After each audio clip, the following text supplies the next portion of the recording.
তিনিচুকীয়াস্থিত শ্ৰী শ্ৰী আদৰ্শ সত্ৰৰ ৰূপালী জয়ন্তী বৰ্ষ উপলক্ষে সদৌ অসম ভিত্তিত ভাওনা সমাৰোহ আৰু বাণিজ্য মেলা 7 দিনীয়া কাৰ্যসূচীৰে আগন্তুক 14 জানুৱাৰীৰ পৰা 24 জানুৱাৰীলৈ অনুষ্ঠিত হ'ব। 14খন ভাওনা প্ৰদৰ্শন হ'বলগীয়া এই সমাৰোহৰ অন্তিম দিনৰ মুকলি সভাত প্ৰাইডিষ্ট এণ্টাৰটেইনমেণ্টৰ পৰিচালক সঞ্চালিকা ৰিণিকী ভূঞা শৰ্মাক আদৰ্শ উদ্যোগী মহিলা বঁটা দিয়াৰ উপৰি সদৌ অসম সত্ৰ মহাসভাৰ সাধাৰণ সম্পাদক প্ৰান্তিক গোস্বামীক সত্ৰৰত্ন আৰু চাবুৱাৰ মুনিন দত্তক ভাওনা সাধক বঁটাৰে সম্বৰ্ধিত কৰিব। ইতিমধ্যে ব্যাপক আয়োজন উদযাপন সমিতিৰ ৰাজ্যৰ বিভিন্ন প্ৰান্তৰ 24 গৰাকী সত্ৰাধিকাৰে অংশ ল'ব এই সমাৰোহত। ৰূপালী জয়ন্তী সমাৰোহৰ লগত সংগতি ৰাখি ভাওনা বিভিন্ন সত্ৰীয়া প্ৰতিযোগিতাৰ উপৰি সমাৰোহৰ প্ৰথম দিনা 1000 গৰাকী মহিলাই দিহানাম প্ৰদৰ্শন কৰিব। নমস্কাৰ, পোনপ্ৰথমে আমি আপোনালোকৰ সংবাদ মাধ্যমৰ যোগেদি তিনিচুকীয়াবাসীৰ লগতে সমগ্ৰ অসমবাসী ৰাইজক আগন্তুক নৱবৰ্ষৰ ওলগ জনাইছোঁ। ইয়াৰ লগতে যি 25 বছৰীয়া শ্ৰী শ্ৰী আদৰ্শ সত্ৰৰ ৰূপালী জয়ন্তী বৰ্ষৰ কাৰ্যক্ৰমণিকা সেই বিষয়ে ইতিমধ্যে আমাৰ প্ৰভু ঈশ্বৰ আৰু আমাৰ উদযাপন সমিতিৰ সভাপতিদেৱে আপোনালোকক জনাইছে। আমি আপোনালোকক জনাওঁ যে আমি যোৱা মে' মাহৰ 2 তাৰিখৰ পৰা আমি 1 বছৰীয়া বৰ্ষপূৰ্তি অনুষ্ঠান আমি অনুষ্ঠিত কৰি আহিছোঁ। তাৰ ভিতৰতে আমি যোৱা ভাদ মাহত আমি 38টা বিভিন্ন ৰাজ্যৰ দিহানামৰ দলে আমাৰ সত্ৰৰ নামঘৰত দিহানাম প্ৰদৰ্শন কৰিলেহি। তাৰ পাছতে আমাৰ নন্দোৎসৱ আৰম্ভ হ'ল। তাৰ পাছত শংকৰ জন্মোৎসৱ ভাগিও আমি পালন কৰিলোঁ। এতিয়া আমি অহা কাইলৈ অৰ্থাৎ 23 নৱেম্বৰ তাৰিখে শ্ৰী শ্ৰীকৃষ্ণৰ ৰাসলীলা আমি ইয়াত আয়োজন কৰিব লৈছোঁ। ঠিক তাৰ পাছতেই অহা 17 জানুৱাৰীৰ পৰা 24 জানুৱাৰীলৈকে আমি সদৌ অসম ভিত্তিত ভাওনা সমাৰোহ আৰু বাণিজ্য মেলা আমি অনুষ্ঠিত কৰিব লৈছোঁ। ইতিমধ্যে তাৰ বিষয়ে আপোনালোকক প্ৰভু ঈশ্বৰ আৰু সভাপতি মহোদয় বিতংভাৱে জনাইছে। উক্ত অনুষ্ঠানত আমাৰ প্ৰায় অসমৰ 14টা বাচকবনীয়া ভাওনা দলে ইয়াত অংশগ্ৰহণ কৰিব। ইতিমধ্যে তেওঁলোকে অংশগ্ৰহণসমূহ নিশ্চিত কৰিলেহি। এই 25 বছৰীয়া জন্ম জয়ন্তীৰ লগত আমি সম্পৰ্ক ৰাখি আমি সত্ৰৰ তৰফৰ পৰা আমি 3টা বঁটা ঘোষণা কৰিছোঁ। এইবাৰ সেই বঁটাকেইটা মই আপোনালোকৰ আগত অৱগত কৰিব বিচাৰিছোঁ। এইবাৰ আমি পোনপ্ৰথমবাৰৰ বাবে আদৰ্শ সত্ৰৰ ফালৰ পৰা আদৰ্শ উদ্যোগী মহিলা বঁটাটি প্ৰদান কৰিব লৈছোঁ। এই বঁটাটিৰ বাবে আমি আমাৰ সকলোৱে পৰিচিত প্ৰাইডিষ্ট এণ্টাৰটেইনমেণ্ট লিমিটেডৰ স্বত্বাধিকাৰী বাইদেউ শ্ৰীযুতা ৰিণিকী ভূঞা শৰ্মা বাইদেউক আমি বাছি উলিয়াইছোঁ আমাৰ সমিতিয়ে। তেওঁক এই বছৰৰ আমি আদৰ্শ উদ্যোগী মহিলা বঁটাটি আমি প্ৰদান কৰিবলৈ আগবাঢ়িছোঁ। ঠিক তাৰ পাছতে আমি সত্ৰ ৰত্ন উপাধি এটা আমি প্ৰদান কৰিব বিচাৰিছোঁ। বৰ্তমান সদৌ অসম সত্ৰ মহাসভাৰ সম্পাদক শ্ৰীযুত প্ৰান্তিক গোস্বামী দেৱক আমি এই বছৰৰ সত্ৰ ৰত্ন উপাধিটো আমি প্ৰদান কৰিব লৈছোঁ। তাৰ পাছতে চাবুৱাৰ মুনিন দত্ত দেৱক আমি ভাওনা সাধনা বঁটাটি প্ৰদান কৰিব লৈছোঁ আৰু চাবুৱাৰ মুনিন দত্ত দেৱক ভাওনা সাধনা বঁটাটো আমি প্ৰদান কৰিব লৈছোঁ।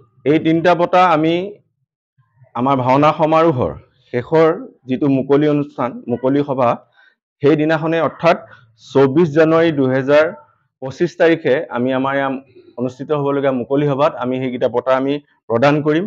আৰু আমি ইয়াৰ যোগেদি আপোনালোকৰ যোগেদি আমি তিনিচুকীয়াবাসীৰ লগতে সমগ্ৰ অসমবাসী ৰাইজক নিমন্ত্ৰণ জনাইছোঁ যে আমাৰ এই 8 দিনীয়া কাৰ্যসূচীৰ প্ৰতিটো দিনৰ কাৰ্যসূচীত যাতে তেওঁলোকে আহি অংশগ্ৰহণ কৰেহি। আৰু আমাৰ আৰু এটা আমি কাৰ্যসূচী আমি বৃহৎ কাৰ্যসূচীতে আমি হাতত লৈছোঁ।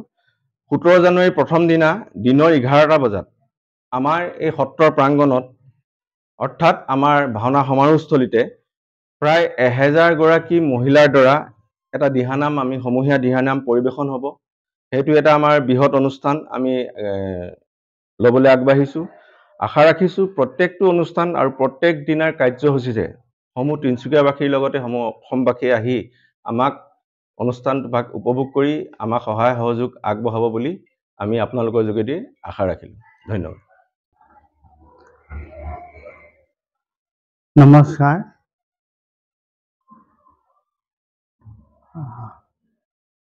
শ্ৰী শ্ৰী আদৰ্শ সত্ৰৰ ৰূপালী বৰ্ষৰ উপলক্ষে আমাৰ সংবাদ মাধ্যমৰ সকলো বিষয়ববীয়া তথা কৰ্মকৰ্তাসকললৈ আন্তৰিক অভিনন্দন তথা শ্ৰদ্ধা জ্ঞাপন কৰিছোঁ আৰু অসমবাসী সকলো সমূহ শুভাকাংক্ষী ৰাইজ, ভক্ত বৈষ্ণৱ আৰু লগতে ভাওনা প্ৰেমী ৰাইজলৈও আন্তৰিক ৰূপালী জয়ন্তী বৰ্ষৰ উপলক্ষে হিয়া ভৰা সেৱা তথা শ্ৰদ্ধা জনাইছোঁ। 2000 চনতে প্ৰতিষ্ঠিত শ্ৰী শ্ৰী আদৰ্শ সত্ৰ এইবছৰ ৰূপালী জয়ন্তী বৰ্ষৰ উপলক্ষে আমি বৰ্ষপতি অনুষ্ঠানৰ কাৰ্যক্ৰমণিকা ইতিমধ্যে আগুৱাই গৈ আছোঁ। অহা কালিলৈ অৰ্থাৎ তাৰিখ 23 নৱেম্বৰ দিনতে আমি শ্ৰী শ্ৰীকৃষ্ণৰ ৰাসলীলা এই অনুষ্ঠানভাগ আয়োজন কৰিবৰ কাৰণে আগবঢ়া হৈছে। অহা কালিলৈ দিনটো উলহ মালহেৰে পালন কৰিবলৈ আমি আগবাঢ়িছোঁ।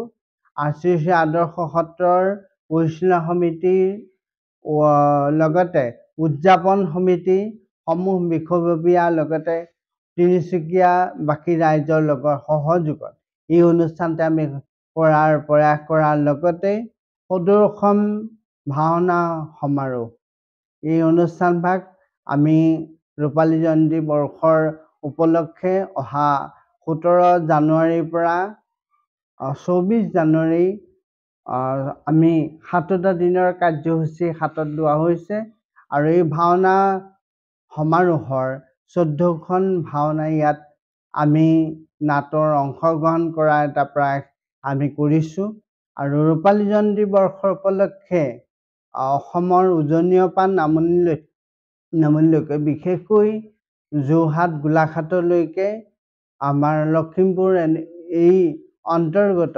জিলাসমূহৰ ভিতৰত আমি এটা সিদ্ধান্ত কৰিছোঁ আৰু লগতে তিনিচুকীয়াবাসীৰ গৌৰৱ আজি শ্ৰী শ্ৰী আদৰ্শ সত্ৰই আজি সত্ৰীয়া সংস্কৃতিৰ লগতে ভাওনা লগতে আমাৰ অংকীয়া আৰু সত্ৰীয়া নামত বিশেষকৈ ৰাসৰ লগত আমি সংগতি ৰাখি যি 25টা বছৰ অতিক্ৰম কৰি এটা বৃহৎ কাৰ্যসূচী হাতত লৈ আপোনাসৱৰ ৰাইজৰ অসমবাসীৰ আশীৰ্বাদ আৰু মহান গৌৰৱৰ এই অনুষ্ঠানটো আমি কৌস্তুভ বাঢ়িবৰ কাৰণে মহাপুৰুষ শ্ৰীমন্ত শংকৰদেৱ শ্ৰীমন্ত মাধৱ গুৰুজনাই যি অসমীয়া ধৰ্ম সংস্কৃতিৰ এটা বৈষম্য আঁতৰাই আমি নিজক নিজে প্ৰাণ প্ৰতিষ্ঠাৰ ক্ষেত্ৰত জাতীয় জীৱনৰ উন্নতি উৎকৰ্ষ সাধন কৃষ্টি সংস্কৃতি সমন্বয় ভেটি সত্ৰীয়া সংস্কৃতি বিশেষকৈ মহাপুৰুষ শ্ৰীমন্ত শংকৰ গুৰুজনাৰ মাধৱ গুৰুজনাৰ লগতে গুৰুসকলৰ কৃপালৈ এনে মহান কাৰ্য অসমৰ উজনিৰ পৰা নামনিলৈকে